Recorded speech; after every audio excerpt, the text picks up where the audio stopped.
धर्मांतरण, अगर ये शब्द आप सुने तो या तो आपके मन में विधेयक का नाम आएगा या फिर उसके ऊपर चल रही सियासत की याद आएगी। लेकिन क्या आपने कभी सोचा है कि आखिर धर्म बदलने वाले लोग अपने पीछे कितने ऐसे लोगों को छोड़ जाते हैं जो कभी एक समय उनके करीबी थे? या धर्मांतरण जो जबरदस्ती होता है उसमें कितने परिवार टूटते हैं, कितने अपने अलग होते हैं? लेकिन आखिर ये धर्मांतरण है क्या? एक धर्म को छोड़कर दूसरे धर्म को अपनाना, यानी अपने रीति रिवाज, पूजा पाठ के तरीके, अपने भगवान और यहाँ तक कि नौबत आने पर अपने परिवार को भी बदल देना।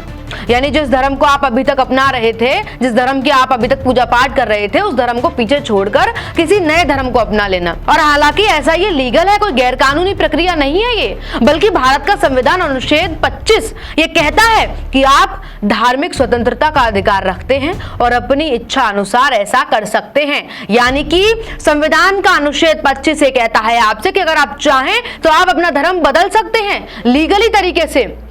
लेकिन कई बार आपने जबरन धर्मांतरण जैसा कोई शब्द जरूर सुना होगा, यानी जबरदस्ती किसी का धर्म मारपीट करके या धमकाकर बदलवा देना, या फिर बहला फुसलाकर लालच देकर किसी भी चीज का और धर्म को जो है बदलवा देना।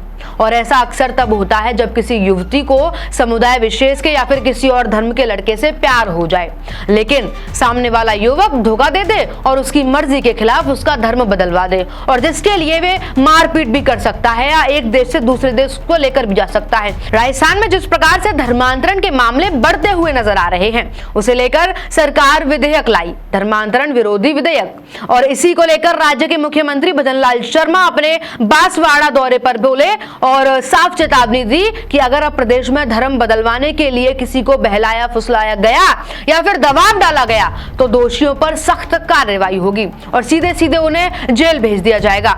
और ऐसा क्यों है? आखिर भजनलाल सरकार इतना सख्त क्यों है? और धर्मांतरण जो जबरन होता है उसमें होता क्या है? इन दो राजस्थान के मामलों से हम आपको अवगत कराते हैं, जिससे शायद आपको समझ आए कि जबरन धर्मांतरण क्या है और क्यों ये इलीगल है। हाल का मामला अगर आपको बताऊं तो जयपुर में कुछ दिनों पहले एक खबर आई जिसमें यह था कि अयान खान नाम का एक युवक, जिसने अपना नाम बदलकर अमित शर्मा रखा और लड़की को फंसाया, दोस्ती की, रेप किया और रेप के बाद उसको जबरदस्ती धर्म बदलने के लिए मारपीट की। लड़की समझदार थी, लड़की भागते भागते बाबा बाल मुकुंदाचार्य के पास पहुंची। नाम आपने सुना होगा, हवामहल विधायक हैं। परिवार से नाता तोड़ दिया था, इसलिए हवामहल विधायक बाबा बाल मुकुंदाचार्य ने उसका साथ दिया और FIR दर्ज कराई। मगर सोचिए, तब तक उस युवती के घर वाले उससे दूर हो चुके थे, त्याग चुके थे युवती को।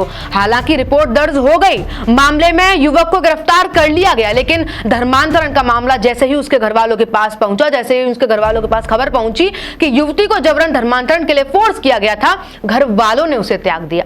दूसरा मामला बता देती हूँ, डीडवाना से है, राजस्थान का जिला है, जहां ये पिता का ये कहना है कि समुदाय विशेष के एक युवक ने उसकी बेटी का ब्रेन वॉश किया। युवक का नाम है आयुब छिपा। आयुब छिपा ने उसको शादी का झांसा दिया और कलमा पढ़कर उसका धर्म परिवर्तन कराने की कोशिश की।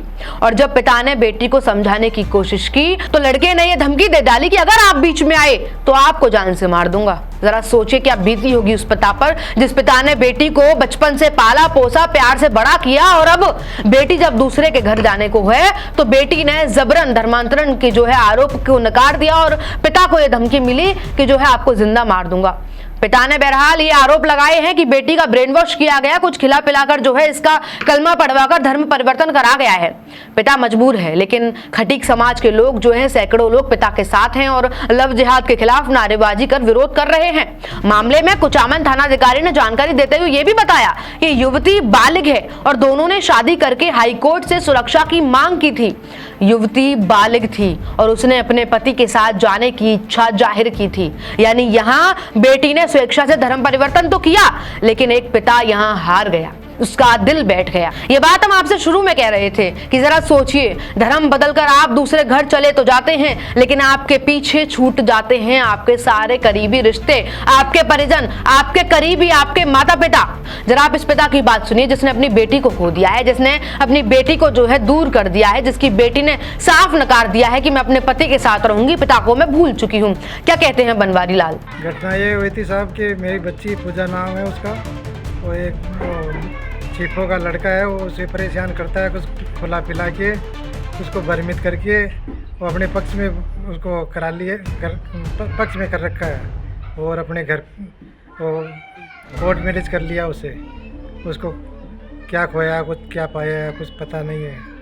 17 तारीख का मैं गुमशुदा की भी की रिपोर्ट भी लिखाया थाना में रात में और भी की कोई भी नहीं। और आज वापिस पूरी समाज का साथ जार तहसीलदार जी ने ज्ञापन दे रहे हैं, रिपोर्ट दे रहे हैं आज 20 तारीख की आज की।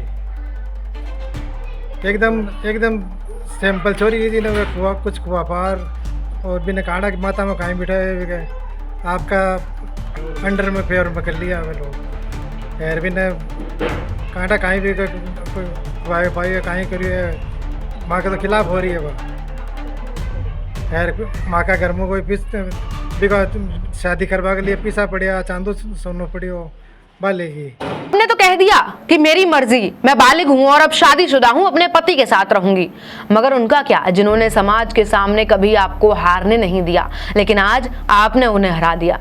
देखिए, ये तो हमारा संविधान भी कहता है कि सबको उनकी जिंदगी जीने का अधिकार है।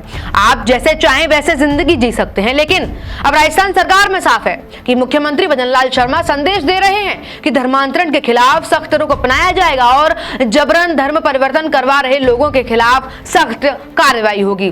देखिए, ना तो हम इस बात को नकार रहे हैं कि धर्मांतरण कोई इलीगल है। हम खुद आपसे कह रहे हैं कि संविधान का 25वां अनुच्छेद आपसे बोलता है कि आप लीगल हैं, अगर आप बालिग हैं तो आप धर्मांतरण कर सकते हैं लीगली।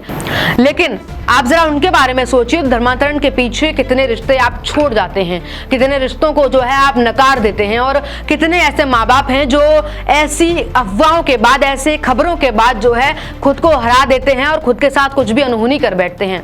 हम आपसे बिल्कुल ये नहीं कहते कि ये इलीगल है, बस हम आपसे ये कहते हैं कि जरा एक बार और सोचिए और फिर अपना कदम उठाइए। बने रहिए अपडेट इंडिया के साथ, मैं आपके साथ कृपा उपाध्याय।